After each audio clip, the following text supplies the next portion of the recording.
Right, members, we've got a quorum already, so may I now call the meeting to order. We have two sessions today. After the first session, there will be a 10-minute break. And the second session will begin at 5:10. I would like to remind members that if they have any direct or indirect pecuniary interest in relation to the matters being discussed at this meeting, please, in accordance with Section 83A of the Rules of Procedure, disclose the nature of the interest before they speak. And may I also draw your attention to Section 84 of the Rules of Procedure concerning voting arrangements when there are direct pecuniary interests involved.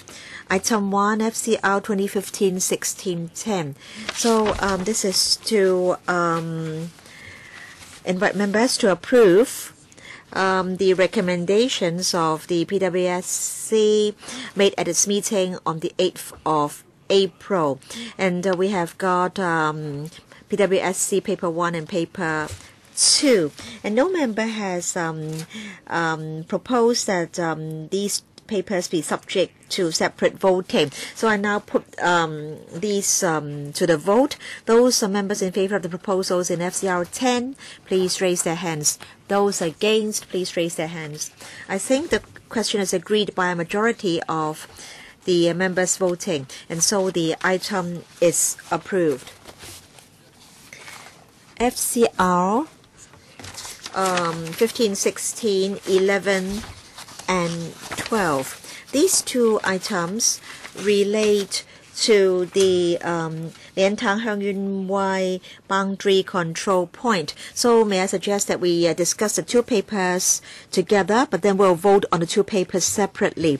The first paper is PWSC 11. Members are invited to approve an increase in the approved project estimate of 19 GB by 8,719.9 million from 16,253.2 million to 24,973.1 million in money of the day prices. And the second paper is FCR 2015-16-12, and this is on the construction of boundary control point buildings and associated facilities. Members are invited to approve the upgrading of 13 GB to Category A at an estimated cost of $8,811.9 million in MOD prices. And to answer members' questions, we have in attendance the following officials. Permanent Secretary for Development, Mr. Hon Chi Keung, Deputy Secretary for Development, Mr. Chen Chi Ming, Project Manager, NTE's CEDD, Mr. Cheng Ting Ning, Chief Engineer, Boundary Control Point, CEDD, Mr. Wong Kin Po, Mr. Stephen Tang, Deputy Director of Architectural Services, Mrs. Sylvia Lam, Project Director, Architectural Services Department, and Mr. Michael Lee, Chief Project Manager, ASD. So if members want to move motions under Section 37A of the Finance Committee procedure, the content of each motion should relate to only one of the agenda items. If a motion contains or is related to more than one item, then I'll rule that motion is out of order, and I will return the motion to the member. And so after we have dealt with motions under 37A for one item, then they will be put to the vote, and then I'll apply the same procedures to motions for the second item. KK Kwok, 5 minutes. Chairman, I think the administration has acted in a most outrageous manner. In fact, for these two items, they were voted down in the PWSC by a majority of the members. I think the administration should have looked at the urgency of the projects a gain. And within less than 18 months,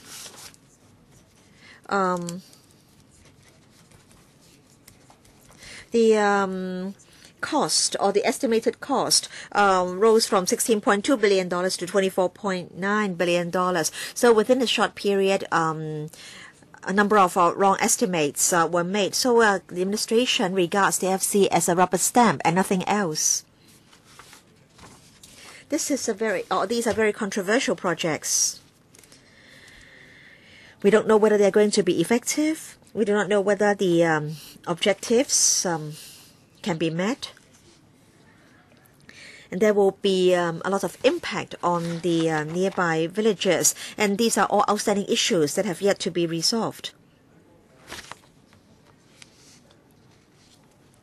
In fact, many members of the public do not understand why we need the Liantang Heng Yun Wei BCF. I think this project is mainly carried out to tie in with the development in the mainland. So the government is willing to spend billions of dollars on this project. The government is willing to sacrifice the interests of the nearby residents. And wrong cost estimates were made time and again. The administration doesn't respect this council. It has seriously jeopardized the relationship between the executive and the legislature. In the finance committee, in the PWSC, the administration often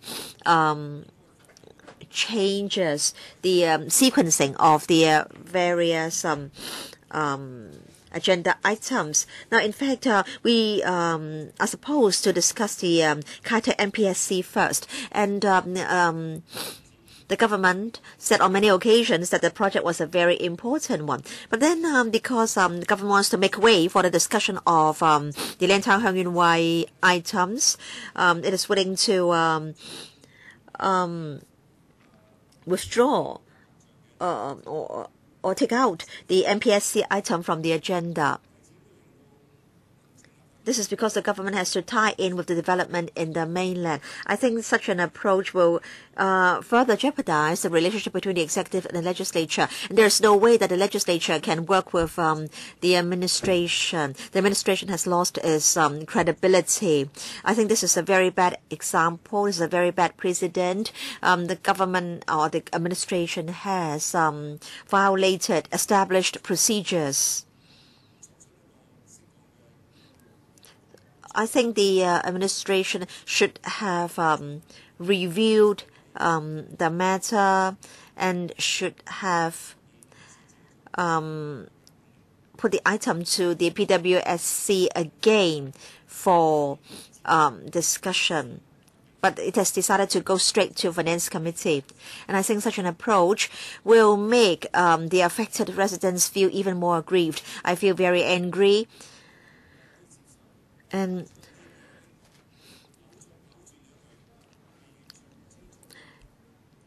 it is totally unacceptable that the administration ignores the adverse impact of the project on the residents. The administration has blatantly violated established procedures. It has jeopardize the relationship between the executive and the legislature. Why is it that the administration has not taken on board the views of PWSC members? Why is it that it has decided to circumvent the PWSC and to go straight to the Finance Committee?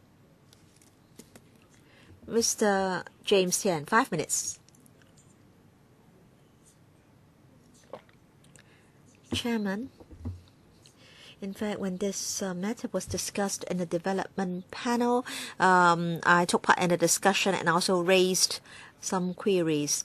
I am not a member of the PWSC, and I didn't have a chance to ask questions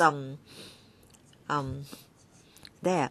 I want to say that the Liberal Party in general supports the project. Yes, we understand that some residents will be affected, and in fact they are anti-East residents. But then we need to be integrated with the mainland. And these projects will not only benefit the business sector. And if we do not carry out these projects, then the business sector as well as other sectors will suffer. And there will be fewer jobs for the grassroots. In fact, I did ask some questions in the development panel, but then I was told that I should only ask about policy matters and not funding matters. But then how come within a matter of 18 months, the cost estimate shot up from $16.2 billion to $24.9 billion? And I believe a lot of plant and machinery will be required for the projects. That's true. But then I don't think those plants and equipment have become so much more expensive. And so I believe most of the increase in cost can be attributed to increase in labor costs. But are you telling me that the labor costs shot up so significantly within a matter of 18 months? Chairman, they haven't proposed additional items or buildings.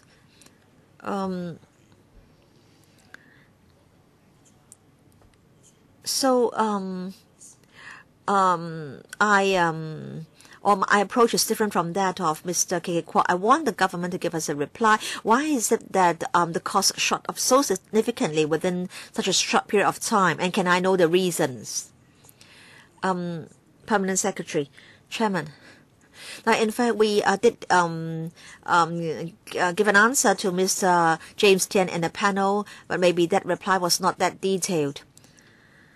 Now, this project will be carried out in the northeast NT, and this area is not really very accessible by roads, and so the contractor will have to overcome this problem. And given the location, the project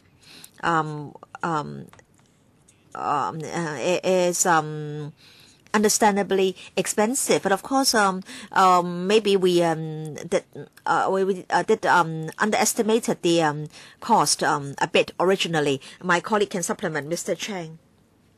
Chairman, I want to say that the cost escalation was not we could expect. There are a few reasons. First of all, the cost of works went up. In the past few months, we saw that for plants and heavy machinery and the operators of such plants and machinery, the increase was very significant. But we were only talking about a matter of months. But then within a period of 12 months, Chairman, the wages of the workers concerned jumped by 18 to 46%, and then for the machinery, piling machinery, for example, the hiring charges went up by 30 to 40%, and so these accounted for an increase of $3.9 billion of the cost, and we're going to construct a very long tunnel, 4.8 km. At a later stage, we did more boring, and the fort was 400 and 500 meters more than expected, and we had to do more strengthening works, and that would cost us an extra $700 million. This is a very complicated project, and so the contractor had to try to predict the risks, and that also pushed up the cost by a few $100 million. And also, according to our mechanism, we need to tell the contractor that the contractor will be compensated in accordance with cost adjustments. So in the years to come, costs will go up. And the compensation to the contractor will be about $3.3 billion. And also we need contingency fees, and contingency fees have to go up because of increase in cost. And so altogether we need an extra $8.7 billion. Mr. Temyu Chong, Chairman, in fact, this item has been discussed many times in this council, and there has been repeated delay, and costs have been continuously going up. The administration talked about the arrangements with the contractor. So is it that there are a lot of projects going on, there is a shortage of workers, and it's now very expensive to hire the plant and the machinery, and contractors have more than enough work to do because there are many government projects going on or ready to start, and as a result the government has no choice but to be treated as an ATM by the contractors. Is that correct? And also it is said that if there is continuous delay, then the project cost will go up further, month by month, in fact. So I want you to give us some more details. I don't want to just criticize the government, and I don't want to get no reply at all from the government. Permanent Secretary. Chairman, that is why we are urgently approaching Finance Committee for funding. Chairman, in fact, in 0708, the preliminary planning was completed. In 2009, we did a preliminary study, and in 2010, we got funding from LegCo, and we started site formation because of the need to remove the village. And in fact, the village removal work has been completed. In 2012, we got funding from LegCo, and we were able to start 19 GB, and the amount of works awarded cost about $12.3 billion, and about 20% has been completed, so the progress has been quite good. But then for the remainder of 19 GB, the costs have gone up, and so that's why we need to get further funding from LegCo. At the end of 2012, we got funding approval for the design of the BCP buildings, and so for 13 GB we've already done the tendering work, and the construction works can start if we get the funding approval from the Finance Committee. For the two contracts, there are tender periods. One will expire in July, the other one in August, and so we urgently need to get funding approval from the Finance Committee. If we can't funding approval after the or before the tender periods expire, then the contractors may not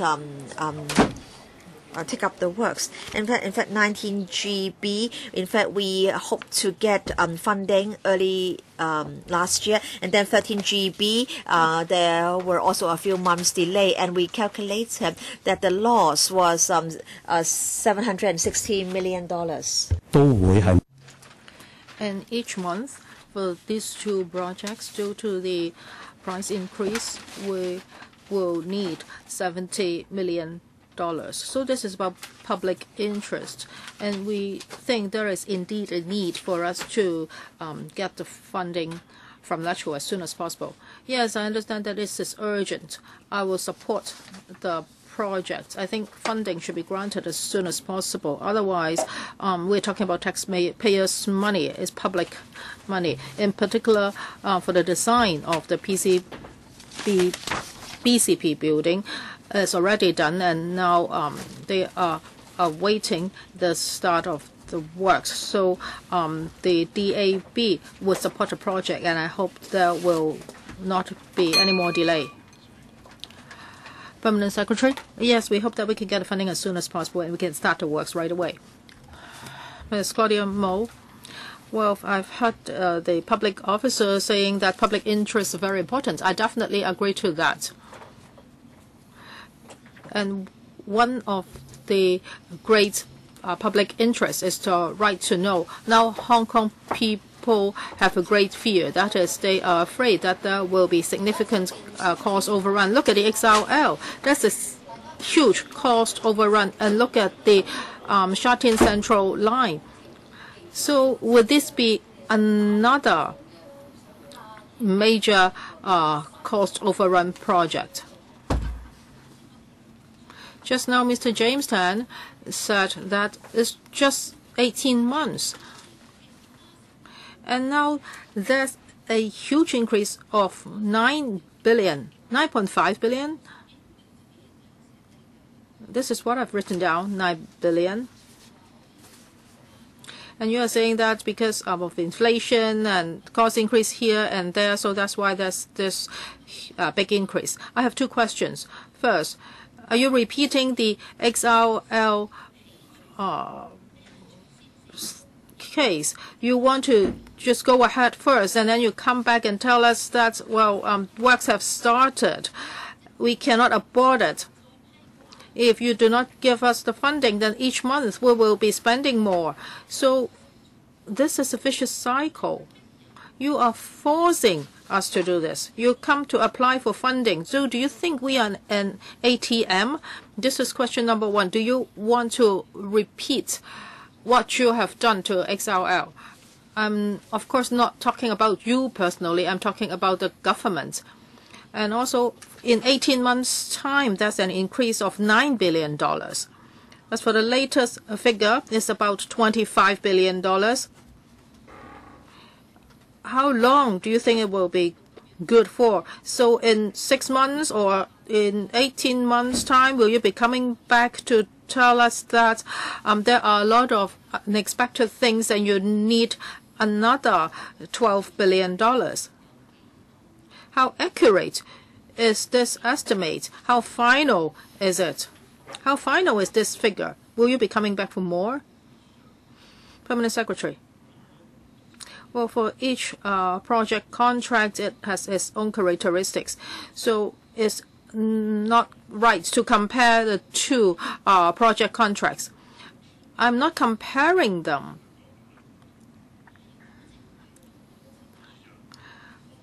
Yes, I think, well, we more or less mean the same thing.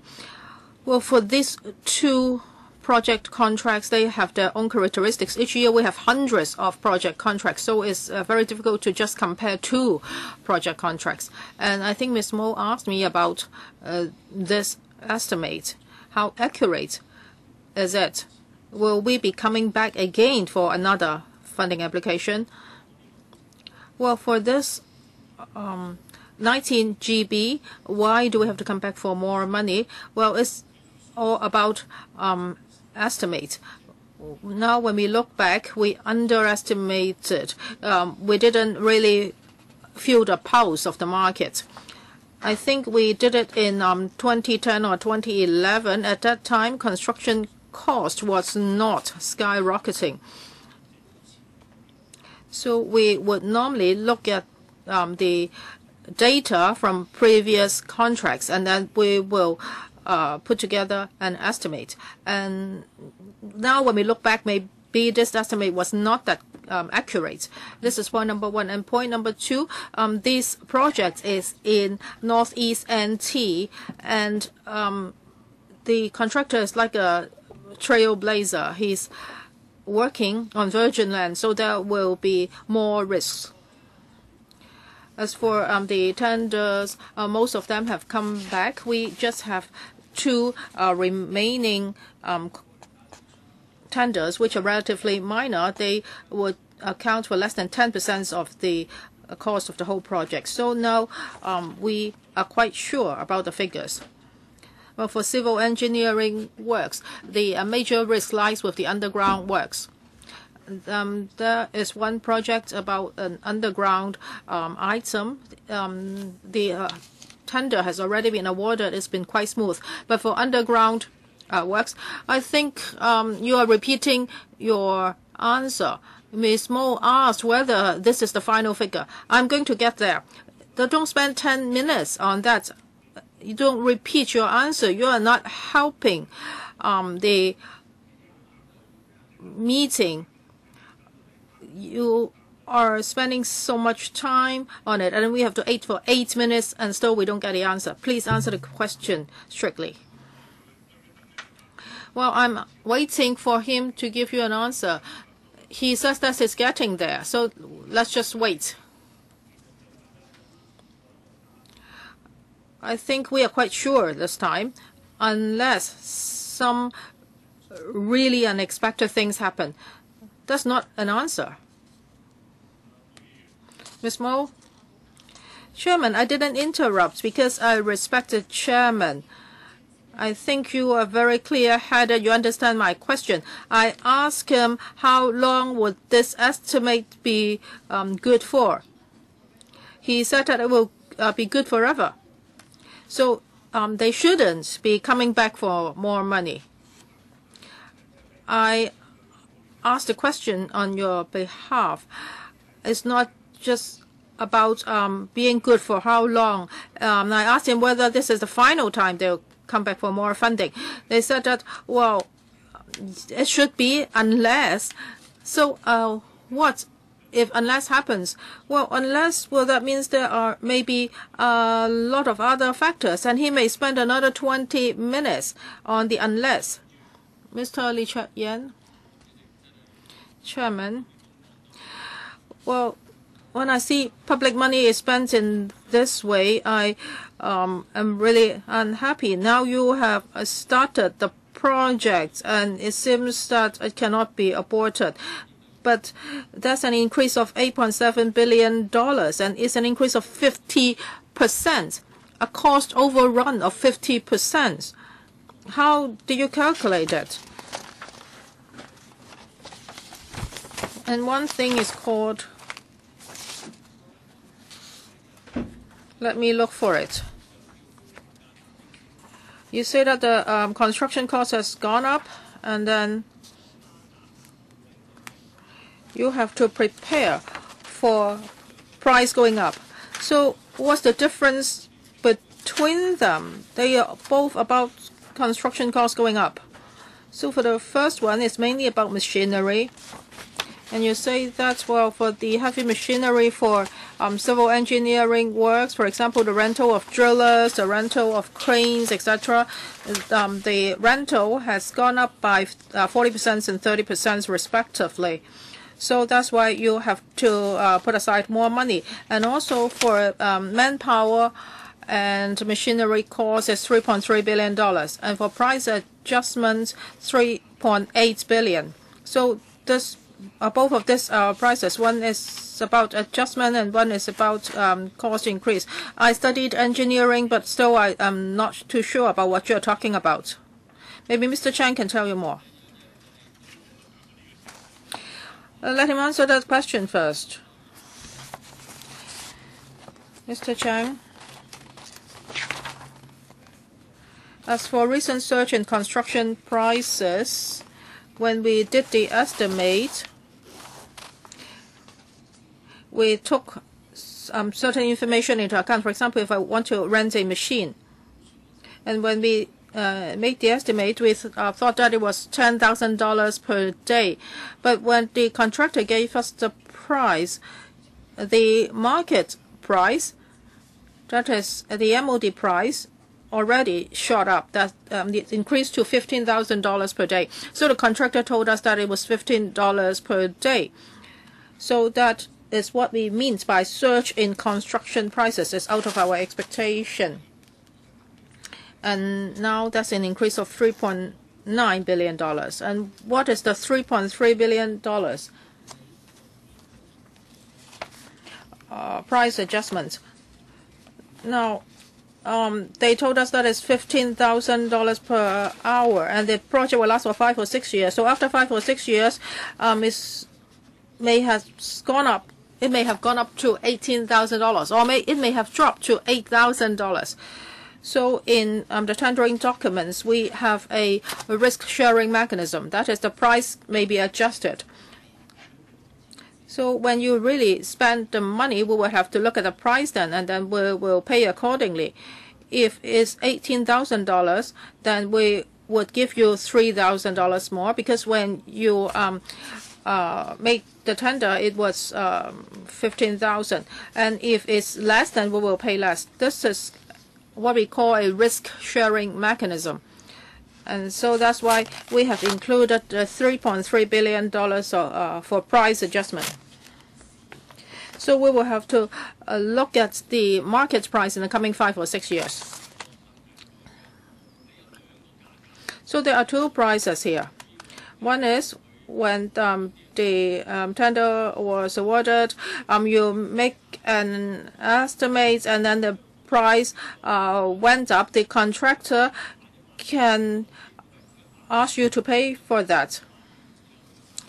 So originally it was $15,000, maybe now it's gone up by 50%, and it's $30,000 now. So for the whole estimate, it's very different from the price that you really pay. Now you are projecting for the future. You have to rent all these machines because there are a number of projects. And now some people were saying that after 2017 there will not be so many projects. So will the price drop then? So you think that in 2017 and 2018 the price will still be that high? For Mr. Lee's question, it's about contract price adjustments. They can be adjusted both upwards and downwards, and we rely on the Census and Statistics Department's data. So, of course, if the construction sector is thriving, we will have to pay more, and this is a risk-sharing mechanism. Mrs. Regina Ip, of course, we do not want to spend money in vain. Now there's a cost overrun, but I would not vote down the project just because of this. Lately, the Subcommittee on Railways told us that for the Hong Kong West Island line, that's a cost overrun of $4 billion. So for XRL, it's much longer, so maybe its cost overrun would, its cost may go up to $150 billion. A few days ago, the Subcommittee on Railways told us that for the SCL, because at Toka 1, they have dug up some heritage or monuments, and now they would have to lengthen the project by 9 months. Now, you are carrying out so many projects. You are reclaiming the sea. You are building railways, and now you are building BCP. So that's why the price has gone up, because you are doing this in a bunching approach. And even private developers are blaming you, saying that the construction price has really gone up. So can you promise us that this is the final time you come for extra funding for this project? Permanent Secretary, as for bunching, I would like to explain to you. Each year, in the construction industry, the building capacity is about $200 billion. Well, in the 90s, when we built a new airport, it's even more. Now it's only 90% of that time. If we compare with 2003 or 2004, of course, now we have more projects. So the government will be looking at the number of projects that are being carried out. And we would pay attention to the capacity of our construction sector. Is it the last time that we come to for more funding? Well, I've told you just now we have got all the tenders already except two minor tenders. So we are quite sure about the figures now. But when it comes to engineering projects, there are always uncertainties. But we are quite confident that we do not need to come back for extra funding unless there are things that are really unexpected. Permanent Secretary. So in Hong Kong, we can carry out projects with a cost of $200 billion each year. And for Liantong, Hengyun Wai, BCP, you are quite confident that there won't be things unexpected. For example, you told us that there were too many faults and the water table was low and the soil was soft and you've dug up some metal objects and there's no aliens, so the price won't change. As for construction capacity, I think the major pressure now lies with manpower. So for $200 billion, we have conducted a test, and the major problem lies with the shortage of skilled workers. There is a shortfall of about 10,000 to 15,000 workers. So we would make use of the existing mechanism and import workers if needed. As for underground unexpected conditions, just now I was going to answer this question. Well, there is one major tunnel contract. The works have started, and we had conducted site surveys, and now the progress of this item is quite smooth. Touch wood, I hope that there won't be conditions unexpected. Well, for your touch wood, we didn't ask you about that. We asked you whether you will come back again for extra funding. Members ask now you have started the work, so you cannot abort it. So you will come back for $20 billion more. And now you even say touch wood. So, Mrs. Regina Ip, well, whose wood are you touching? Well, I have just said that we are quite confident. But for civil engineering works, because it's underground, well, even though you are very confident, you still need contingency. And if you are quite confident, then I think you should definitely tell us that you won't be coming back. Different political parties are asking you the same question. Even though Mr. James Tan didn't ask you exactly that question, now he's gone away. However, he asked you how come there's such a significant increase. That is about $8 billion. And actually it's about heavy machineries. You said that that's a wrong calculation. Now we don't know what will happen in the future if there are so many unknowns. And members ask you if you have to come back for more money, and you are not answering that question. Several members have asked you the same question, and you are still refusing to answer. Mr. Kenneth Leung, and we look at the 10 major infrastructure projects. I didn't know if the government has looked at the macro picture. Now it's not just about Liantong BCP, it's also about SCL, XRL. After a number of years, you face the problem of cost overrun, and the cost overrun is about 40 to 50%. So when you look at the macro economy, the situation now is that the demand is more than the supply. We just have a certain amount of skilled workers in Hong Kong, and there is only a limited amount of machineries. When the government decided to take up the 10 infrastructure projects, are they hitting themselves in the feet when these 10 infrastructure projects were proposed, the unemployment rate was very low, and we didn't have to introduce any stimulating measures to stimulate employment. But right now, with the 10 infrastructure projects, you are competing among yourselves for resources if you are to speed things up. These infrastructure projects would drive up wages. This is very normal. Can you explain this paradox to us, Permanent Secretary?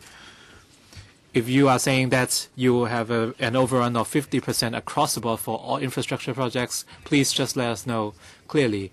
We would try to grant it for once. We will grant it once and for all. And you better not come back and complain about soil conditions, foundation conditions, and so on. If you are saying that you will overrun by 50% for all projects, then that's fine. On the other hand, if you are saying that within the 5 years you will finish the first 3 projects and in the next 5 years you will finish the next 3, then it's another issue altogether. You talked about the import of labor. Some people might agree with that. Might agree with the import to supplement the local workforce. At the same time, some might be concerned that the welfare of local laborers might be affected.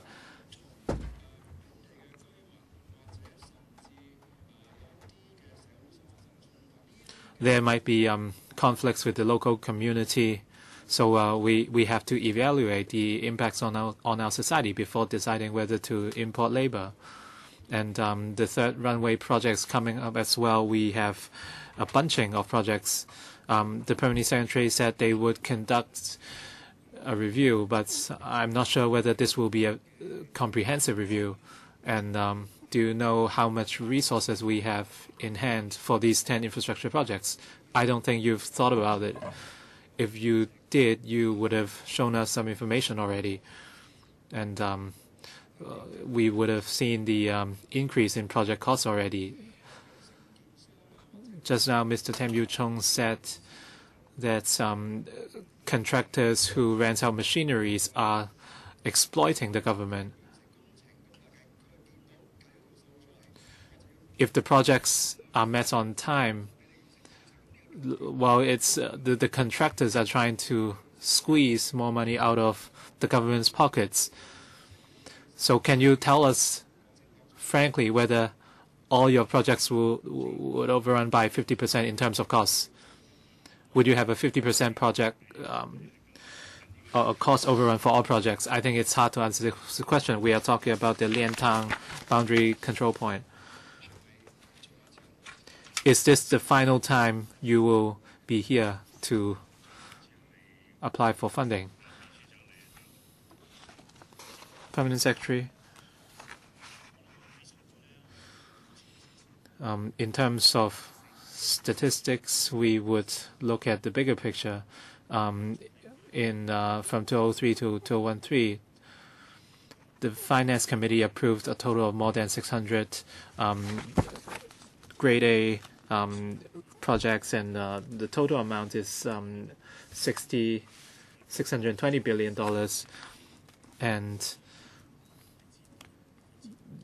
and around this type of project consists of about 5% of the total. So this is not always the case. For the second question, I'm talking about 2004-05 to 2013-2014. We are talking about this period. The question was, are you going to have a cost overrun of 50% across the board for all projects? You are telling us some historical figures. Can you answer this question straight up? Do you foresee a cost overrun of 50% for all your future projects? And we also asked whether it's the last time you come to the FC for funding approval. Of course, I cannot make that guarantee, but as I said, we've heard what you said already. Please don't repeat yourself. But as long as you cannot give members a satisfactory answer, we would put that question to you again and again, and we cannot stop members from doing that. If you are not giving a direct answer, you can expect those questions to come back again. Mr. Gary Fan. I think that's the reason why the government refuses to address our questions directly. They are being spoiled by lazy legislators. Mr. Tam Yu Chung said they shouldn't we shouldn't criticize the government officials anymore. Just let them answer our questions. And Mr. Lee Cheuk-yen talked about XRL and third runway, etc. And you said you cannot make direct comparisons. That's it doesn't make sense. Why is it the case? It was these projects were approved, but yet we don't even know when they will be completed. And Mrs. Regina Yip at that time approved for the funding application, but now they are trying to oppose this project. Mr. Gary Fan, let's come back to the agenda. Mr. Hon, I have a question on the monitoring mechanism of infrastructure projects. Are there any mechanisms in place to avoid any further major cost overruns for the Liantang boundary control point? This is different from housing developments. For housing developments, we have surveyors and engineers, but for infrastructure projects, the consultancies would take care of the monitoring and cost control, and as such, we see a lot more cost overruns when compared to residential projects. So in the Liantang boundary control point projects, are you going to do something different and grant unfinished contracts to independent surveyors? And this is to avoid any future cost overruns. We've already there's no turning back for us now, but what can you do, or what changes can you make to avoid any overruns? And it's Mr. Gary Fan said we should have two separate approaches. I don't think it will make a big difference if we have independent surveyors on the project. When we talk about the Liantang boundary control point projects, the works are already underway, and we have independent engineers on board, and they would monitor the project properly. So why can't we align the approach with housing developments? From past experience, a lot of major infrastructure projects have experienced cost overruns, and you said you cannot see a problem. What do you actually mean? Do you mean that you cannot see that the cost overruns for infrastructure projects are much more serious than housing developments? From our statistics, this is not the case in terms of cost overrun. Mr. Gary Fan, can you write, or perhaps Mr. Hon can write to Mr. Fan after the meeting and see whether your figures align. I have a second question. I have a very long question. In fact, in paragraph 14, one of the reasons for cost overruns is that it's the poor ground condition at Longshan Tunnel, and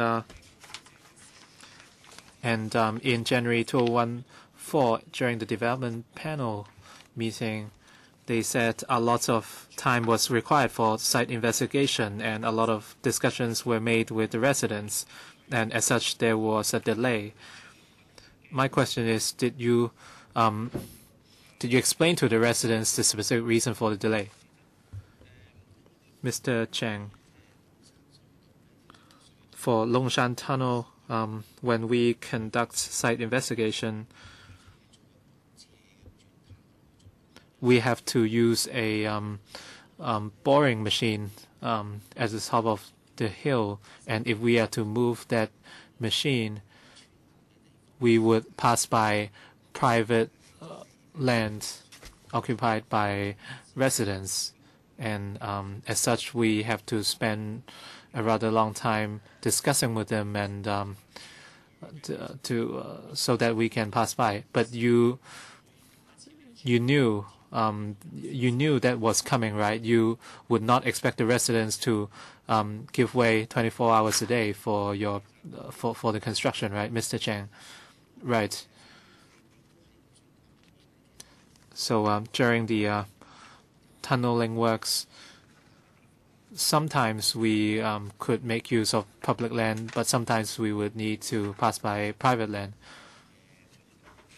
So we had some problems with land lots, so that's why we had a delay. Ms. Emily Lau. Chairman, in recent times, we have seen a lot of delays or cost overruns for major infrastructure projects, and the public is both concerned and disappointed, and they would like to know why this is going on, what's going on at the government. Is it because the government is trying to take up too many projects, and that's the issue of bunching, and that's why we see delays and cost overruns, and the public are the ones who suffer? And the chairman has asked that question, but yet you refuse to answer this question. I'm sure you will come back for extra funds. The situation is getting out of control. So the Legislative Council and the public are losing confidence in the government because we are talking about such expensive projects. Apart from engineering costs, what about the money you have to pay to the Shenzhen municipal government? According to the paper, the target completion date is 2018. The Shenzhen municipal government is proceeding with the construction works on its side. If there's if the whole project, PCP project, is delayed, there will be a potential loss on the Shenzhen side due to wasted or idle construction works. Of course, this is obvious, right, Chairman? If you only have one part, but they cannot connect on both sides. The target completion date is 2018, as the Permanent Secretary said. The initial work started in 2008. So does it mean that at that time an agreement was already reached with the Shenzhen government, and you promised to the Shenzhen government that the project will be completed in 10 years? I'm sure some staff from the Shenzhen government is listening to our discussions live, and I think you are obliged to find a consensus in our community before proceeding with the works. You promised that the project will be completed in 10 years, but now we are already at 2015, and you're yet asking for more money. I think both the Pan-Democrats and the pro-establishment camp are not happy with it. I just want to know the arrangement with the Shenzhen government. They mentioned potential loss, but what about compensation? Do we have to compensate to the Shenzhen government? Can we complete the project by 2018? Both governments target completion by 2018. And we expect commissioning by 2018. However, we face major risk because we are already a year behind schedule, but we will try our best as long as we can secure the funding. If the commissioning cannot take place on time, of course there will be potential loss, but no compensation is necessary. So they would not come back to you for compensation, or is it that you don't want to let us know about it? Permanent Secretary, as far as I know, there's no mechanism on compensations. Chairman, but you committed already. It would be, even if you do not have to make compensation, how would you be held accountable to Shenzhen and the Hong Kong public? And you are telling us that perhaps there's a metallic object, and as such, there would be delays. So are we looking at a fundamental problem with the civil service? In the past, the Legislative Council would trust the information you provide, but now you are telling us about the risks you face and the cost overruns and so on. But now, today, you refuse to answer our questions. So how can we approve these applications? We have taken note of Ms. Lau's concern. This project is unique in a way that we fail to, predict the future when we secure this project. In paragraph 6b, Shenzhen would face substantial loss, but as the Permanent Secretary said, when we committed to the project, we did not promise to continue no matter the cost. We can, even if we have already started, we can cut our losses and, just quit this project. I think it's the government's responsibility to explain that to the Shenzhen government. And you're saying that this project is very urgent, and you have skipped the PWSC, and here you are bringing it directly to the Finance Committee. So I have a question for the Bureau. If you are making a precedent because this project is imminent, is this the first case, or were there any precedents already? Is it the Secretary? Is it Dr. Chen or Mr. Paul Chen's decision? Thank you very much. As the Permanent Secretary said, there's an imminent need to build the Liantang Hangyun Y BCP, and we would lose 70 million per month if we don't have this built. That's why we have to get this project done as soon as possible. The contracts are up by July and August. So we hope that this funding approval can be secured as soon as possible. And at the Public Works Subcommittee meeting, they, without their support, whether or not we can submit the proposal to the Finance Committee, according to Rule 3A of the FC procedure, the FC can appoint subcommittees for the purpose of assisting the committee in the performance of such functions of the committee. Usually these items would be discussed at the Finance Committee, but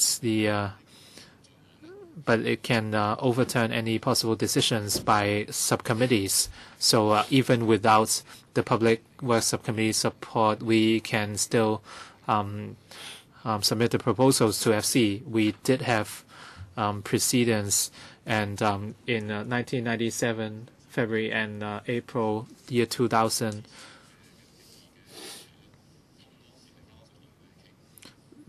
certain projects which were not approved by PWSC were discussed at the Finance Committee. During this meeting, we've decided to withdraw the item on the Kai-Tak multi-purpose sports complex. And the purpose is that we want to assign greater priority to the Liantang Hengyun Y boundary control point. It's of the highest priority.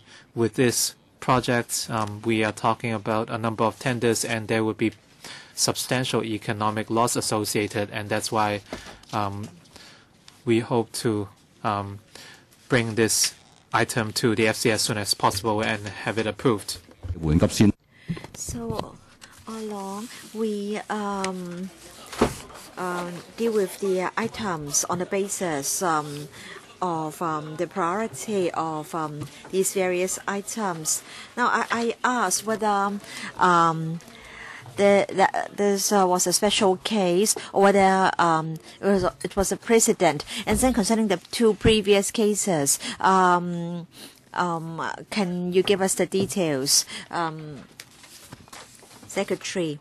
So in 1997, there was an ESC proposal on creation of posts for MPF. So was that item rejected by the ESC? Rejected. Then the second occasion, that was when the PWSC dealt with sewage treatment works for North Kowloon and South Kowloon. The PWC did not support the projects, and the projects were presented to the Finance Committee. So, Secretary, can I ask you whether this is a special case? Which item is more urgent, this one or the two previous ones? I want to say that this as an urgent item. This item before us is an urgent item, and also there may be huge losses to be incurred, and so we think that we should bring the matter to the Finance Committee for discussion as soon as possible, so as to increase the certainty of the matter. Mr. Leung Kwok Hong. 1997, 2002. I don't think you can compare this present case of the two cases, because in this one you keep coming back to ask us for more money. So I think you're telling us that we don't know whether it's going to rain tomorrow or not, but of course all human beings die one day. In fact, he didn't say that this is what you have said. You are giving this analogy. Of course, human beings die one day, but if I want to travel tomorrow, I think it's important that I know whether it's going to rain tomorrow. So, Chairman, they are saying we don't know whether prices will go up, and so it's like when I ask him whether it's going to rain tomorrow, he answers me by saying that all human beings die one day. I think you're repeating yourself, Mr. Leung Kwok Hong. Chairman, in fact, this matter can be resolved. Now, I think in overseas countries, the officials who make the mistakes step down or resign. But we've never seen this happen in Hong Kong. In Taiwan, if there is a problem, if there is a big problem, if there's a scandal, and if that's surfaces in the morning, then in the afternoon a minister will come out and bow to the public and apologize and step down. Now, Secretary, let me tell you that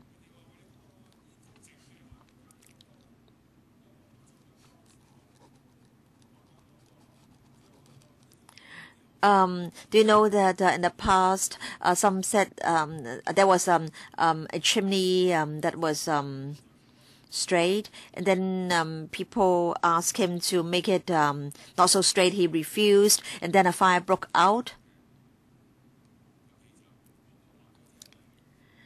And then the person who gave the advice to the man was not thanked. But then for the others, the man was grateful to them. So, in fact, there are many projects which can be stopped, like this one, like West Kowloon. Do you think you know that there will be a cost overrun? You keep coming back for more money. Then in Admiralty, we are told that there are big problems with the supporting structures. Of course, we know you're going to go underground by 4 floors or stories.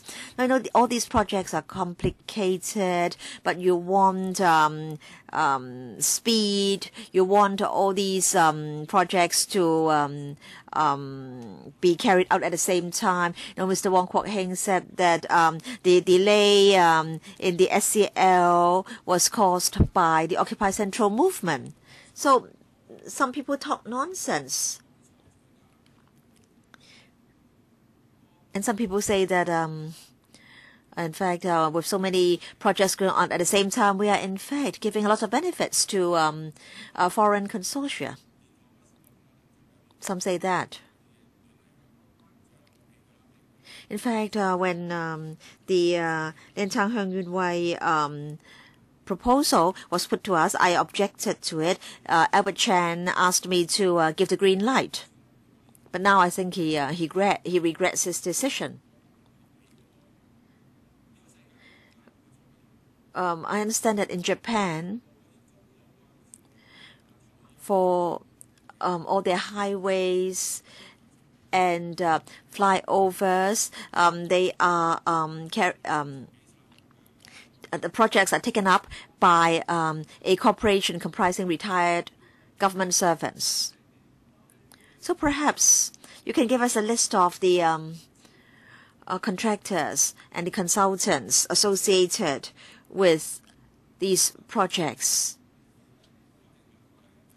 Chairman, I want to get to the bottom of the matter, and I think we should adjourn the discussion of this item. I want to know whether they will come back again for more funding, and if so, how much funding will they be asking for?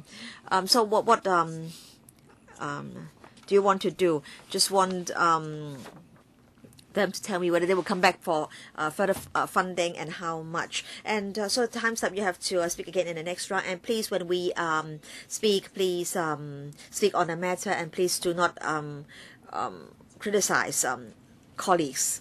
Mr. Wu Chi Wai. Chairman, for these projects, if funding approval is given,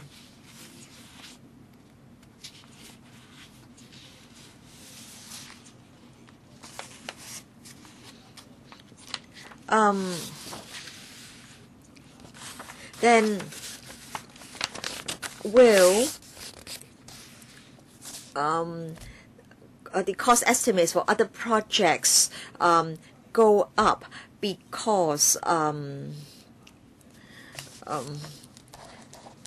with the funding approval, there more work will be available to the contractors. And then you did say 2018, but you said that that there were high risks involved in meeting the deadline of 2018. So you know that in the for the XRL,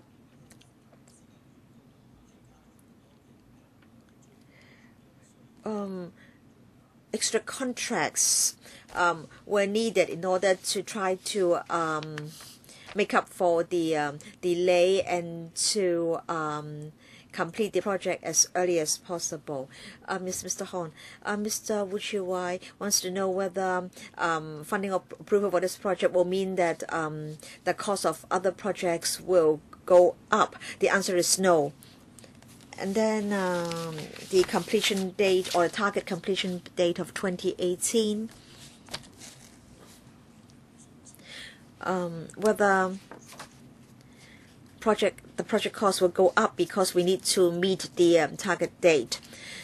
Chairman, I want to say that this is only a target date, and we will not compress the work schedule unreasonably to meet the 2018 deadline.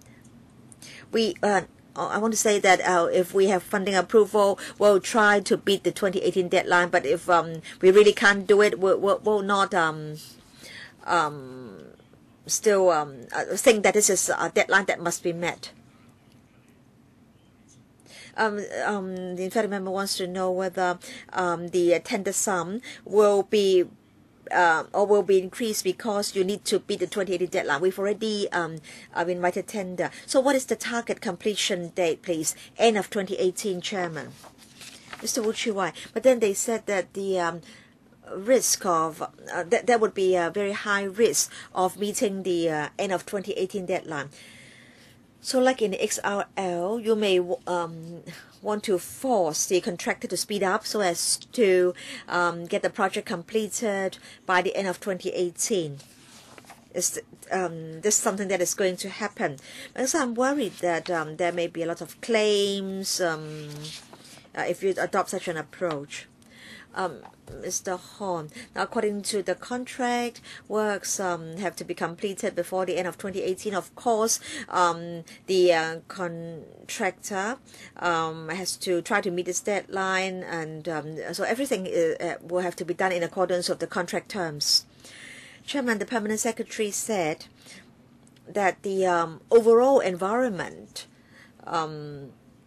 for infrastructural projects will not be affected by the going ahead of this project. But then you said that there weren't enough workers, there weren't enough machinery and equipment. So how come you think that the going ahead of this project will not affect the cost of other projects? Now, because tenders have already been invited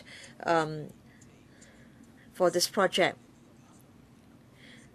So does it mean that because tenders have been invited, costs for other projects will not go up? Now, because contractors have already planned for the resources for the projects. And Leung Kwok Hong mentioned an example. He said that there was crooked chimney, and then the wood on the stove had to be moved aside. So that in fact the meaning is prevention is better than cure. Now, I think Professor Chan, you should have told Mr. Leung that in fact you understand this concept. You are a professor, are you not? So is it that you haven't really planned for the project? Is it that you haven't ever thought of the contingency position? Now, Wong Kwok Heng kept practicing calligraphy in the chamber.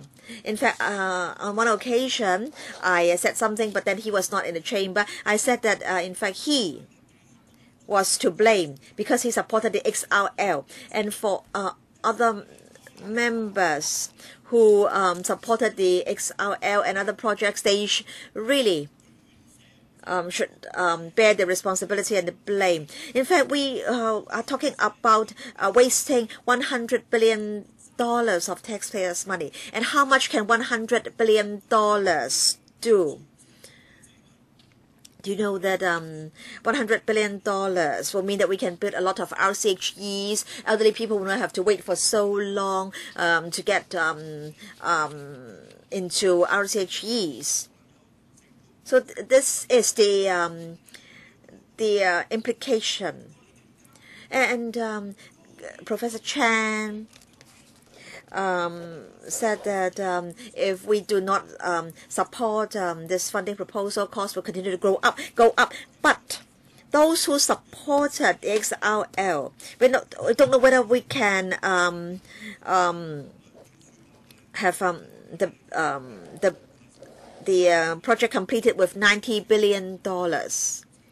So I think those who supported the XRL project really should take the blame. I don't know why. We have all these engineers, high-ranking officials here earning so much money a month. Do you know how to do sound planning? You may think we are making a lot of noise, but we are only paid $90,000 a month. But then we are monitoring how the government spends money on behalf of the public. Yes, I understand that these tasks are difficult, but then you are all paid very high salaries, and maybe a bit later another batch of officials will come again for further funding for other projects.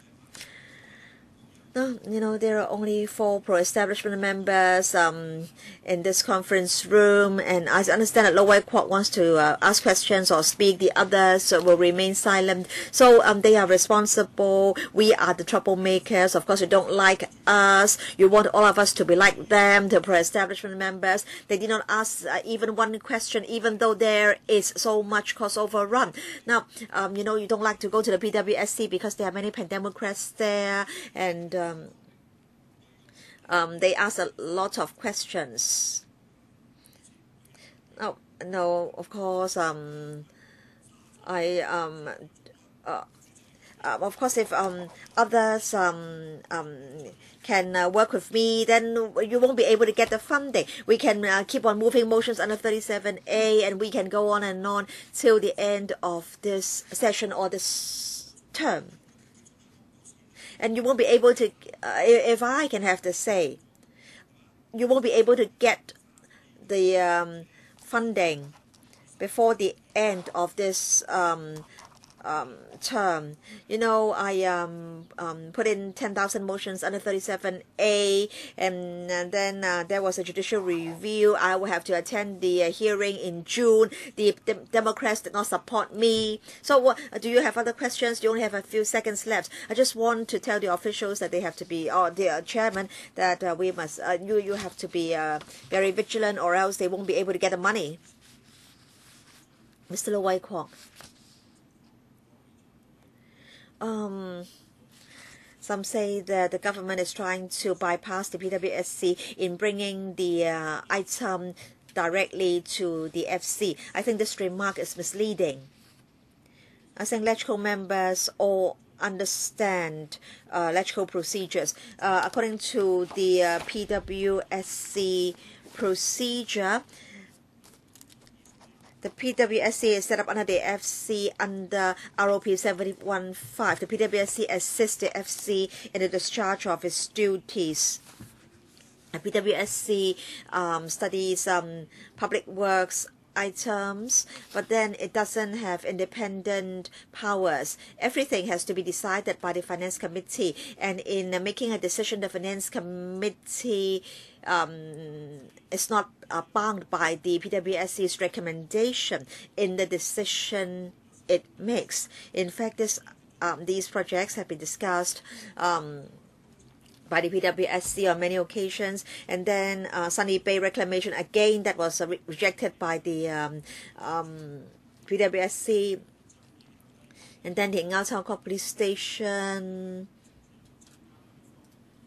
and other projects in East Kowloon, again, they were rejected by the PWSC. In fact, that was not a controversial project at all. And then Central Waters study, it was withdrawn by the government because the government was under great pressure. And that is why the government is coming to Finance Committee today.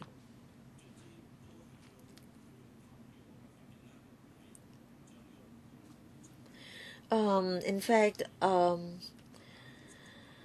at previous PWSC meetings, members had discussions, and then they voted on whether they would recommend the items to the Finance Committee. But I want to say that the government is not bypassing the PWSC as some have suggested. And then some have asked why there is cost overrun for the Lien Thang Hang Yuen Wai projects. In fact, The administration gave detailed explanations in the panel and also in the PWSC on the causes of cost overrun. So I hope we can be practical. Now the project has started, and we cannot abort it. Moreover, for this Liantong project, it's not just for the construction of a BCP. The relevant infrastructure is also very important for the district. Well, in terms of transport, sewage, etc., all these are very important for the district, and they will benefit the people. It's not just about the provision of a BCP. So I hope that this project won't be delayed for too long. And for the construction sector in Hong Kong, now some people are making a lot of money and some people are unemployed. I'm sure, Chairman, you know about the figures. At the last legislative session, the FC only passed projects with a sum of 3.6 billion, but before that we passed an amount of over 100 billion. So up to now we have approved 39 billion, and some of the projects were brought over from the last session because of filibustering. So there are a lot of gaps in the construction sector. Some projects cannot start, and for some other projects, they do not have enough manpower. For advanced works, there are not enough jobs. The media have reported that for some major construction companies, they have to cut staff. So for Hong Kong to develop in a sustainable manner, we have to carry out these projects. I have no more questions. I want to tell you that I support this project. Mr. Ho, Chairman. Now, lately, we have seen this phenomenon. That is, when we ask the government questions, we are labeled as filibustering, and we object to the government's proposals. We are criticized that we object to everything the government says. But XRL is a very good example. It was $3.5 billion, and then it's increased to $66 billion. And we were really surprised, and now it's even gone up to $120 billion. So what has the pro-establishment camp said? They accused us of filibustering. And nowadays, and today, when we ask questions, they say that we are hindering the progress. Now, I want to ask questions about the paper. In the paper, you say that a month's delay will add some $30 million to the total project cost. Some other members have also asked you this question. Will you tell us that if there's one more government project, how much more increase will there in the construction cost?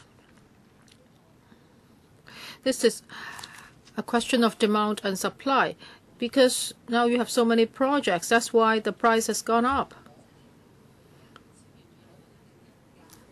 I think this is what we learned in Course 101 when we were at universities. Are you telling me that with more projects the price will be lower? So I think you shouldn't give us limited information. Now, yes, the price trend is going up, and you are saying that a month's delay will cost a lot of money. However, you have to be honest to us. Now, because you have increased the demand, so that's why the price has gone up. And the construction industry doesn't want to see this. That is, suddenly there are many projects, and then afterwards there's no projects. When we plan for projects, shouldn't we also plan for a stable demand so that there are enough people and enough work? And also, I want to ask about the Longshan Tunnel. Just now, government officials said that the villagers obstructed them, so that's why there was a problem when they did site investigation. However, our government is very experienced in dealing with indigenous villages. This is not something new. You should know how to handle things like this. Yes, there has always been a private land issue. So when you did the estimates, how come you didn't take these factors into account? And also for Hong Kong's soil condition. Yes, it's very complicated. And this has happened in a number of projects. This is not the first time.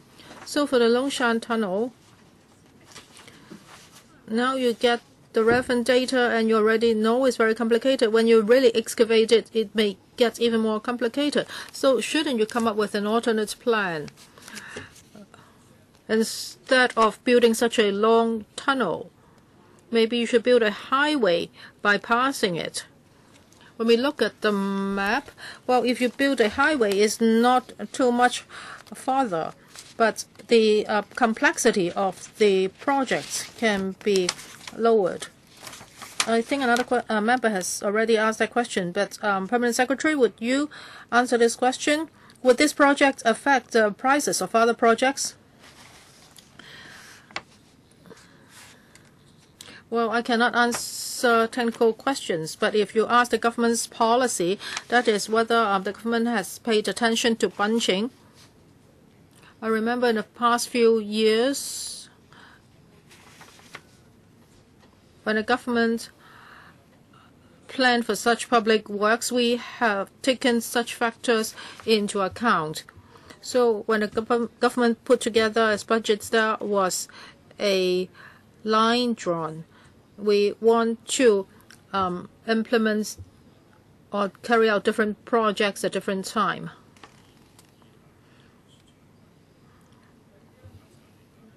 Mr. Chang, when we did the site investigation,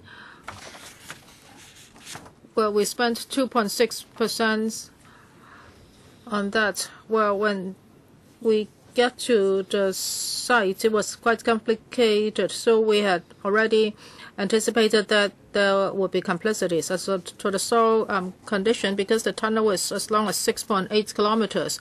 So we had to carry out the investigation because we knew it would be complicated. As for the alignment, this is a better alignment, and this would mean less land resumption. Mr. Alan Leung, I am the chairman of the PWSC.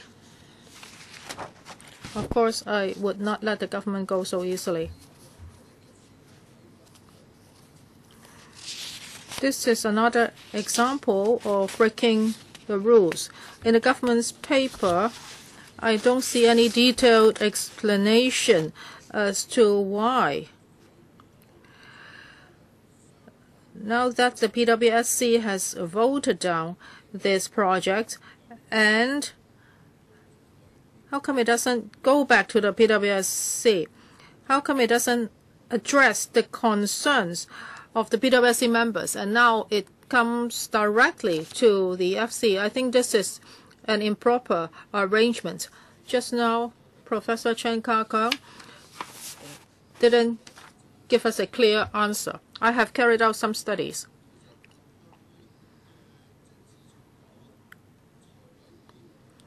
Ever since the establishment of the PWSC and FC, there was only one case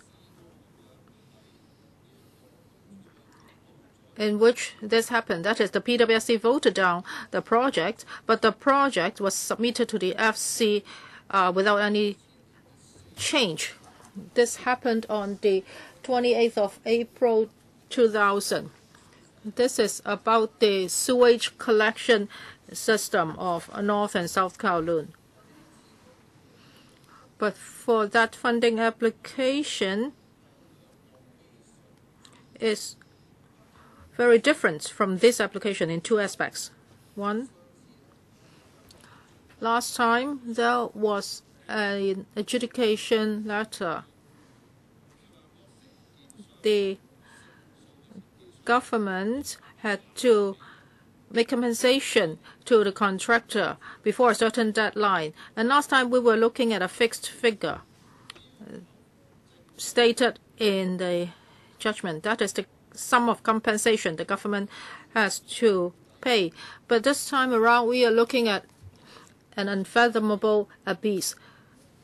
The Permanent Secretary, Mr. Hon Chi-kung, when he answered our members, he said that I cannot promise you, I cannot say that we'll never come back for extra money. There may be a second, third, or fourth time of cost overrun. So when PwC discussed this, some members asked whether the Liantong Hang Yuen Wei BCP is built for Shenzhen or is it built for the benefits of Hong Kong people. At that time, we said that for Liantong Hang Yuen Wei, well, it is at a remote location. There's nobody there. In 2007, the Hong Kong government published a Hong Kong long-term plan of 2030. You said that Liantong Hang Yuen Wei is very remote, so if major constructions are carried out there, then the environment will be harmed, and also not many people or not much traffic will use that BCP. And then suddenly in 2009, you changed your direction completely.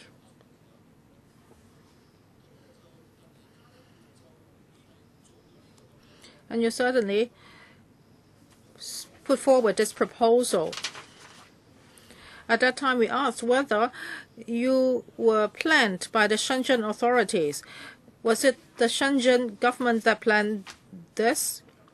And these questions remain unanswered. Today, now, you are submitting this proposal directly to the FC. How can I tolerate that? Professor Chen Kakang is the secretary.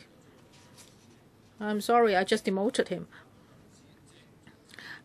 Please accept my apology. I would like to address you again. Secretary Chen Kakang. It is the most appropriate time for you to give us an answer. Well, for the XLL, 5 years ago at the LegCo, we were smeared, we were criticizing that we hinder the integration of Hong Kong and the mainland. And now we see the bad consequence. I'm happy that I'm vindicated. However, Hong Kong people are paying a high price. So I want the secretary to answer me seriously. Now my 5 minutes are up, so I hope the professor can answer me in the next round. Mr. Yu Si-wing, thank you, Chairman. Lately, we have seen cost overruns in a number of projects. Yes, that's a fact. But if we drag our feet on every project, I don't think that's practical. I think we can look at each project, look at whether that project is essential. Just now we have been talking about a BCP, and Mr. Alan Leung asked whether this BCP must be built. So let us look at the land connections for Guangdong province from Wong Kong to Shenzhen Bay. After BCP is open, you can see an increase in passenger flow, in visitor flow, and in traffic flow. So for the Liantong Hang Yuen Wei BCP, through it you can reach the eastern side of Guangdong province. You can go to Huaiqiao, Shantou, and Fujian.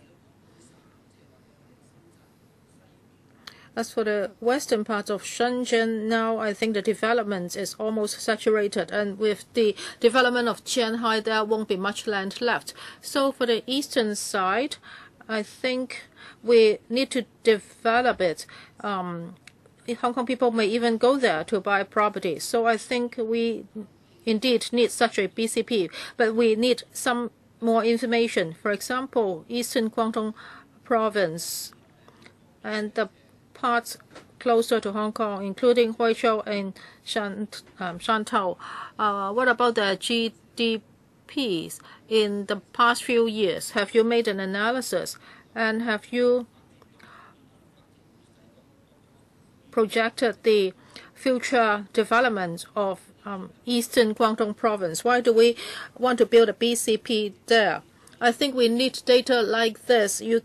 If you say that it's because this place is quite remote and there are not many people there, so we shouldn't be building a BCP, I think this is short-sighted. Now for this delay, and if the project is suspended, then what kind of loss are we looking at? What's the extent of loss? And how will that impact on the road networks? Now, PWSC has discussed this project for quite some time, but I would like to ask these questions again. And thirdly, we have lately seen this in the press, that is a month's delay would mean adding $70 million to the total project cost. Well, Mr. Yu is very concerned about the development of the Eastern Guangdong Province. So it would be connected to the Shanhui and Shanshan Highway. So this BCP would provide a convenient connection to the eastern part of Guangdong Province, including Fujian and Huizhou.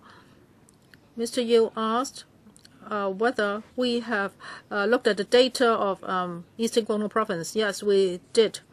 Now, if the Guangdong Province is divided into eastern, western, northern parts and the Pearl River Delta, for the eastern parts, actually it developed the fastest. As for this GDP, from 2009 to 2013 is 12%. Now, we have approved contracts with a total sum of $12.3 billion. So we need to add these two more contracts. If we cannot do that, we will suffer a loss. And a month's delay means $70 million because the price will be adjusted upwards. One is $30 million and the other is $40 million. You're saying that we are already carrying out some projects and the total amount is $12.3 billion. So you mean that if we do not approve this funding, then the project will be suspended? Then, yes, after spending the $12.3 billion, we are going nowhere. So this is a major crisis. And then the taxpayers will lose even more money. Well, Chairman, of course, that's something I do not want to see. Otherwise, the $12.3 billion will go down the drain. Mr. Michael Chen. Chairman, I would like to ask two questions. First, about cost overrun. Now, in the past 18 months, the price has gone up by $9 billion. Why is that? And what's the actual cost effectiveness of this project? Have you underestimated things? How about passenger flow? And also, for the cost overrun, in April 2012, you got $16.2 billion from LegCo. That's contracts 1, 2, 3, 4. 4 contracts. It was $16.2 billion. And why is there such a huge problem now? Because after the tendering exercise, 1 became 5 and 6. So 1 to 4 became 2 to 6. So originally was $16.2 billion and now is $25 billion, right? So you nod. That means I'm correct. Mr. Chang? Yes, in the past there were 4 contracts, but the first contract was too big, so that's why we had to break it up. So where is the problem? All along, for our infrastructure works procedures, I think there are a lot of problems. You have made a lot of estimations and you tender out the projects, but you know nothing about the market. And that's why your estimations and price adjustments are inaccurate. If there are a lot of projects in the market, the tenders would be more expensive. If they have no projects, they would do it for you even if they cannot make any money. That's common sense. If you came for the fund after you open the tenders, then you wouldn't have these issues. But under 13 GB, you did the tendering before coming for the funding approval.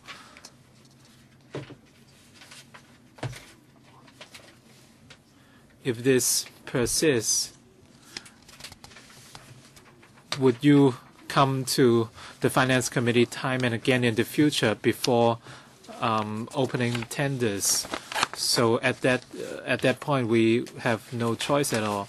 Or are you going to do something new, starting from project 19 GB? You would open tenders before coming here for funding approvals. Can you answer this question? For 13 GB, some smaller works have not completed tenders, but the major works have completed tenders already. So for future projects, it really depends on it case by case. For more urgent projects, we would usually open tenders first. Mr. Michael Tian. If you use the approach for 13 GP and you said 10% of the projects are intended, if you have to come back again for funds for other projects, if you can contain the cost overruns in the future, and that I would accept. So is this a new start? Can you promise that we won't have similar incidents in the future? Ms. Chang, in terms of policy consideration, whether we obtain the funding first or we open tenders first used to be a consideration. We were reminded by LESCO that if we open tenders before we obtain funding approval, then we are ignoring their views. So our approach right now is to allow departments to conduct risk analyses first. Sometimes if for urgent cases, they can open tenders first. But if we have a lot of opposition from the Finance Committee, then the works will go down the drain. So we would conduct such assessments first. My question was whether you would obtain, for future projects, you would obtain funding approvals first before opening tenders. In recent times, we have seen more projects which go through tendering before coming here. Mr. Kwok Him. With regards to the Liantang boundary control point, the LESCO has been discussing it for quite some time already. It's not just the current current term at the Legislative Council. And in terms of the purpose, I noticed that different members have different views. And this is very normal. I have a few points and questions to make for the government. As Mr. Allen Leung said, with the skewing of rules,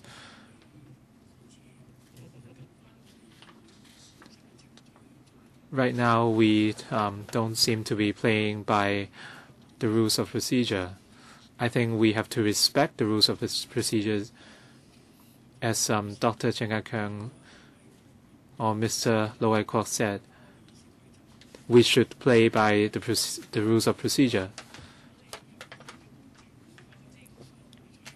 For any engineering works, 2 steps must be completed before coming to the FC. First of all, it should be discussed at the relevant panels, and the second step is the PWSC, and the final step is to submit the proposal to the Finance Committee.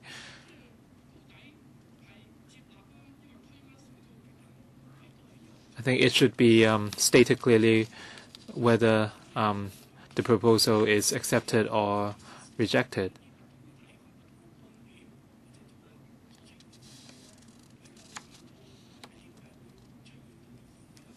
I think it's clear why we are at this junction here today.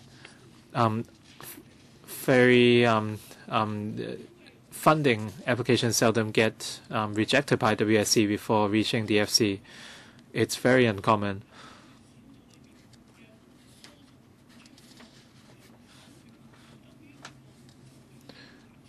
If a proposal is rejected by PWSC, does it mean it should be stalled and never reach the FC? I don't think it makes sense. Some people have been attacking the XRL project. The DAB supports the construction of XRL. It's very clear. I think you should not attack it. We believe that this project would benefit the public, and it benefits it would help Hong Kong and China connect with each other. And in terms of cost overruns, I hope the government can step up monitoring work and give a clear picture to the public of Hong Kong.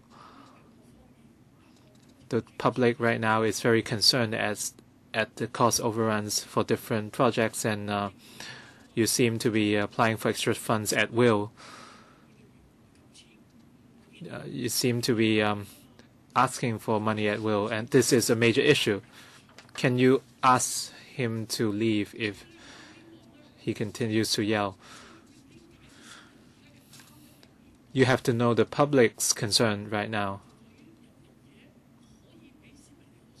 My question is, how can you instill confidence in the public? Just now, the chairman criticized that you could not answer the question, but in my opinion, this question can never be answered. No one can guarantee that they won't ever come back for funding. I think the permanent secretary cannot make such commitment.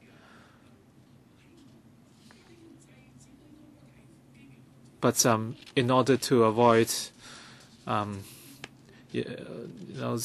ceaseless funding approvals, we have to contain project costs. Permanent Secretary,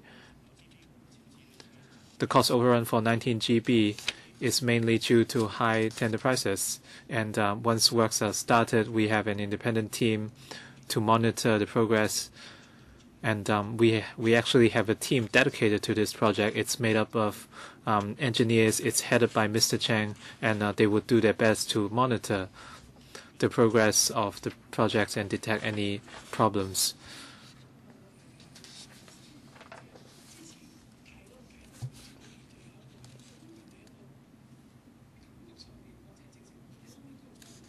Can you tell us specifically why there is such a substantial overrun? We did not amend the tenders, but as I said, and when we conducted the estimation at 2011-212, we underestimated the project costs.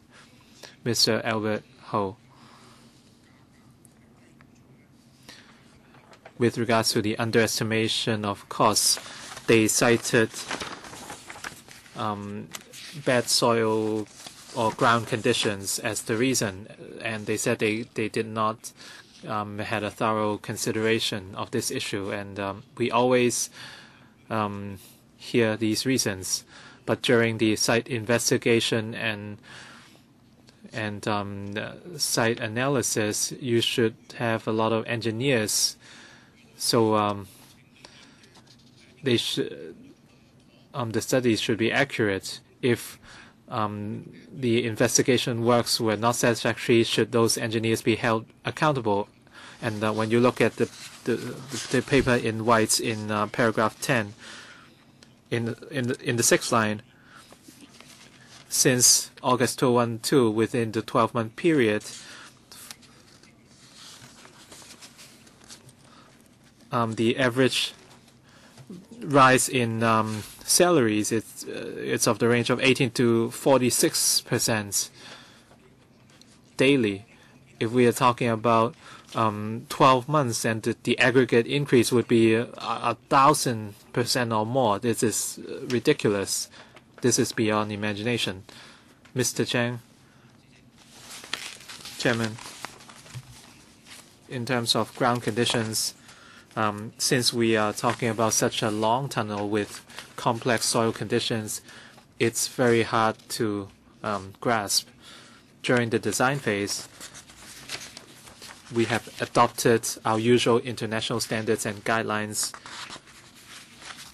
We have set aside 1.5% of the total estimate for site investigation, and we have continued to conduct site investigation works and further optimize our designs. And the total site investigation cost eventually reached 2.6%. And after spending so much money, we found out that the ground conditions in Longshan Tunnel were exceedingly complicated, and as such, we had to spend more. And with regards to the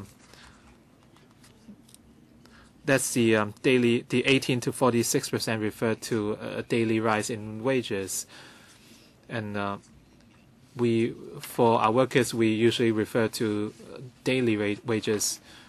And from the time we conducted the study to today, the average daily cost, the average daily salary increased by 18 to 46%. That's the aggregate rise. You said the average rise was 18% or beyond. So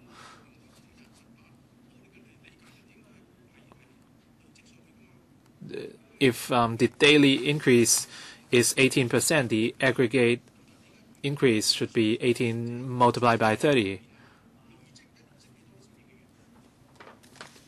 Are you talking about the daily rise or aggregate rise? As I mentioned, for our workers, we would consider the average daily wages. So the average daily wages increase by a specific percentage. It's not a I understand that's your approach. You said you spent 2.6% of the total project costs on site investigation, right? But since the works were so complicated, did you expect a big discrepancy in the expected costs? What was the range, plus or minus a particular percentage? So you shouldn't have drawn a line at that point. If the deviation reaches a high percentage, I think those members who were involved in the voting would agree that you shouldn't draw a line at that point.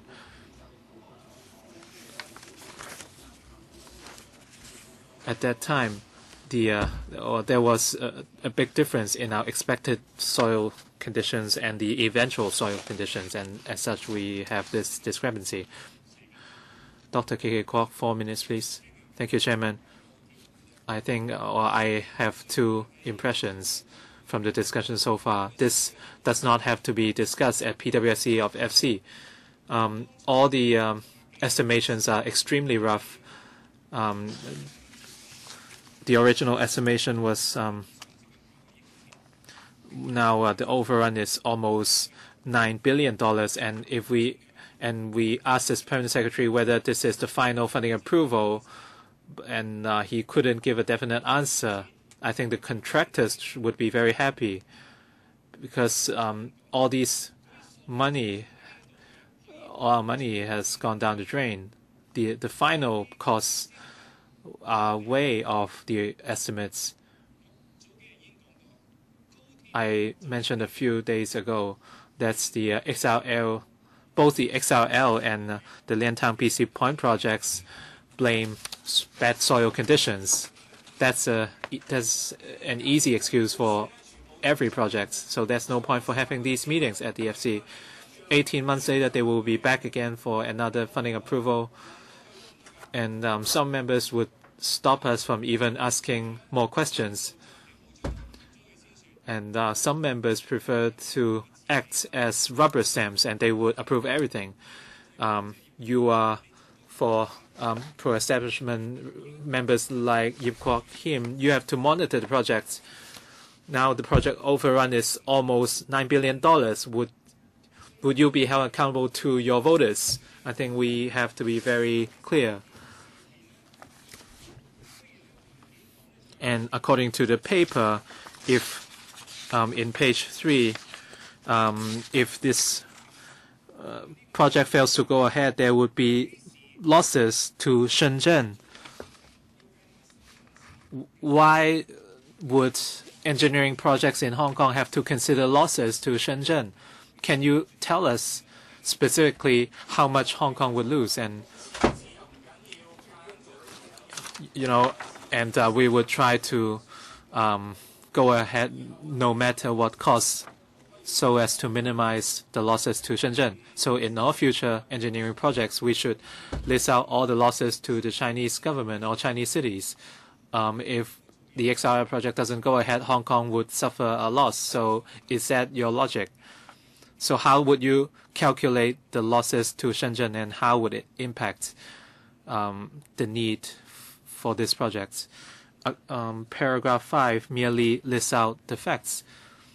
The Hong Kong government hopes to complete this project by 2018. This is the collective goal for Hong Kong and Shenzhen. Works have already started in Shenzhen. If we fail to complete the project by 2018, I don't have figures on hand how much their losses would be. Dr. K. Kwok. I think, we are very disappointed with the government officials. They are not doing their job. Even if this is approved today, you still cannot help let us know what the future, where the future would hold, and whether you would run into extra problems. So how can we believe in what you said? Dr. Chen Ka-keung is not here, but we counted on him to keep the accounts, but yet he could not explain or guarantee that we won't have further cost overruns. Let's take a 10-minute break and come back, and we will commence the second part at 5:10.